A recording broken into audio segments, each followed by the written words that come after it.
Alright, some of the comments on my last video got me to thinking, and what I wanted to talk about today was how Teresa Halbach could not have been shot in the garage. The lack of evidence in the garage is striking, and it doesn't get elaborated a lot in the show, but one of the things I like to think about is when they show pictures of the inside of that garage, there's stuff everywhere. Wood, compressors, tools. I mean, it's a bunch of clutter in there. And over the last 6 or 7 years, on weekends, if I'm bored, I will typically try to find things to watch. If I'm waiting on a new season of something to come out and there's no other options, I can always count on Forensic Files being on, or Snapped. I love, crime series and stuff like that. I guarantee you I've probably watched every episode of Forensic Files. If not, every one pretty close to it. If you shoot somebody in the head in that garage, there's going to be blood splatter that you will not be able to clean up. This isn't some secret. I mean, I'm sure everybody thinks about this. It's just they didn't emphasize it in the show, or to my knowledge in his trial, like they should have. But if you shoot somebody in the head, you have splatter everywhere. You'd have splatter on the gun. To my knowledge, there was no DNA or blood evidence found on that weapon.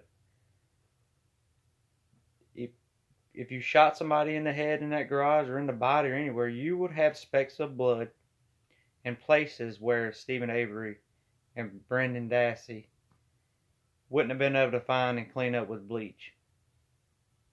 To my knowledge, from everything I've heard and read, they never found any DNA or blood evidence in that garage of Teresa Halbach's. The only thing that they claimed they found was the DNA on that bullet that they said was supposedly shot through her head. So, with that being said, as I was thinking about preparing this video, I said, how could you do it? How could you shoot somebody? Is it possible? Because I try to think about both sides of this. I don't want to be one-sided. I wholeheartedly believe Stephen Avery and Brendan Dassey is innocent. But I always try to say, well, before I present evidence, is there another side to the evidence? So I started thinking about it. Is there a way to shoot somebody in the head without having the blood splatter, but you'd still have blood on the concrete, and you'd probably be able to clean that up? But if you could somehow prevent it from going out onto all the different objects, and I believe there is a way. I still don't think Stephen Avery shot her in that garage, because assuming all right, let me just tell you the way I think you could do it. If she was in a blanket, if you had a thick blanket and you put it completely over her head, you could probably, and then shoot her through the blanket, you could probably contain all of the splatter, and then you would just have some on the concrete. But even then, even still, you would have, I believe, some specks of blood. There's always something there. I watched so many episodes of Forensic Files, there's always something there. So the fact that the CSI units didn't find anything in there, no way. There's no way. But let's just say, for the sake of saying, that could have happened that way. They covered the head up. You're not going to convince me that Stephen Avery, and like I said, I'm not making fun of Stephen Avery. I don't even know how high an IQ score goes up to, but I'm not like a genius or nothing. But Stephen Avery and Brendan Dassey are not the sharpest tools in the shed. That's not a knock, that's just fact. So you're telling me that they would have thought of that? Most time when you're in the midst of doing committing a crime like that, I wouldn't think that you would have the understanding of all of this while it's taking place to prepare for all of those little steps to cover all your tracks. So even if there was a way to shoot her in that garage without having splatter, I don't think Stephen Avery and them was smart enough to come up with a way to do it. Now, you still have blood soaked down into that concrete. I don't care if you did bleach it. Concrete is very porous. I'm a NACE inspector. That's my job. That's what I do. I'm a NACE level 3. Corrosion on steel, piping, stuff like that. In NACE level 2, you learn a good deal about the elements of concrete, the makeup of concrete. Concrete is very porous. That's why they jackhammered up the concrete to see if any blood had went down into the cracks. I believe you could clean up the initial blood from the concrete, but concrete is porous. If liquid was on that concrete and you had the right people, they could cut that concrete apart, cut a section out where they thought blood was, cut it in half, and piece by piece they could cut, a little here and there, and you would be able to find some blood in the pores of that concrete. Even if you did bleach it, because you're not going to get every little speck out of there. All they did was jackhammer where that static crack was in the concrete. They didn't jackhammer up all of the squares, because you could see the white lines that they drew around where they thought blood was. So the lack of blood splatter in that garage is telling to me, we all know about the bullet that they said was shot through her head. There wasn't no bone on that bullet. There wasn't blood on that bullet. There was Teresa Halbach's DNA that was planted on that bullet. There wasn't bone or blood on that bullet. So, or the gun, for that matter. So, the lack of evidence in that garage alone is telling, because you got to think about it. Let's say everything went down the way Brendan Dassey said, and we all know that was a figment of his imagination. He was guessing every step of the way.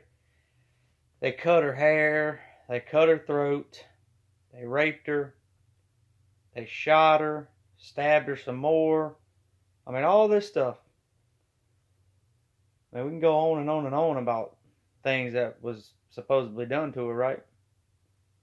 And you don't find any DNA on the property.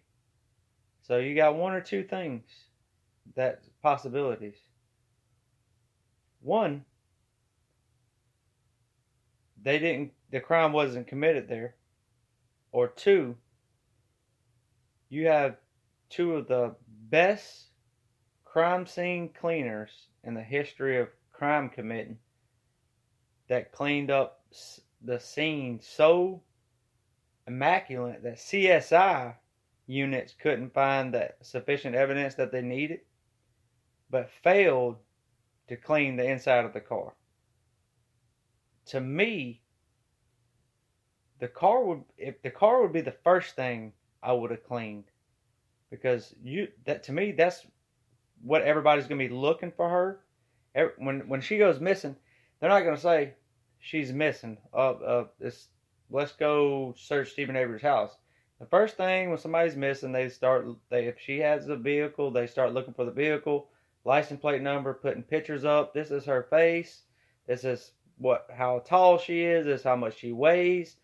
This is the car she's driving. Look out for this car.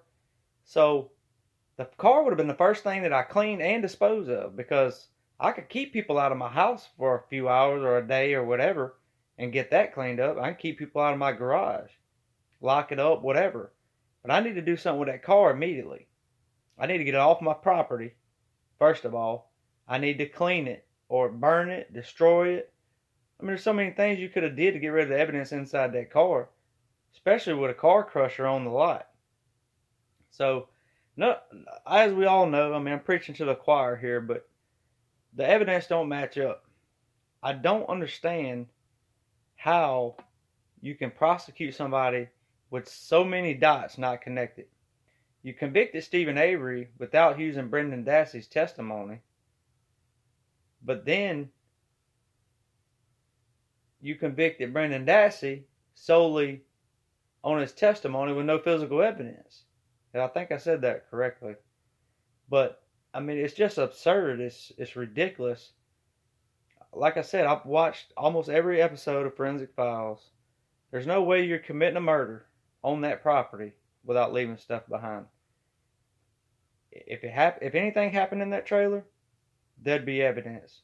If anything happened in that garage, there would be evidence. If he shot her outside on the grass, they would have found it somehow. They'd have found something, a hair, anything. So there's no way she was shot in that garage, murdered in that garage, dismembered in that garage, or in that house, or the immediate area around his house. They had control over that property, I want to say, for like a couple of weeks. And they found a bullet in her car. That's really the only evidence they have against Stephen Avery. So let me know what y'all think. Like this video, share it, subscribe.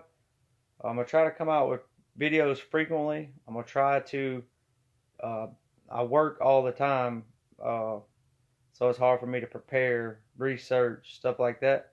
But I really enjoy, talking about this. And if y'all have any ideas or any angles or theories that y'all like to discuss or anything like that, let me know. And I'll talk to y'all later.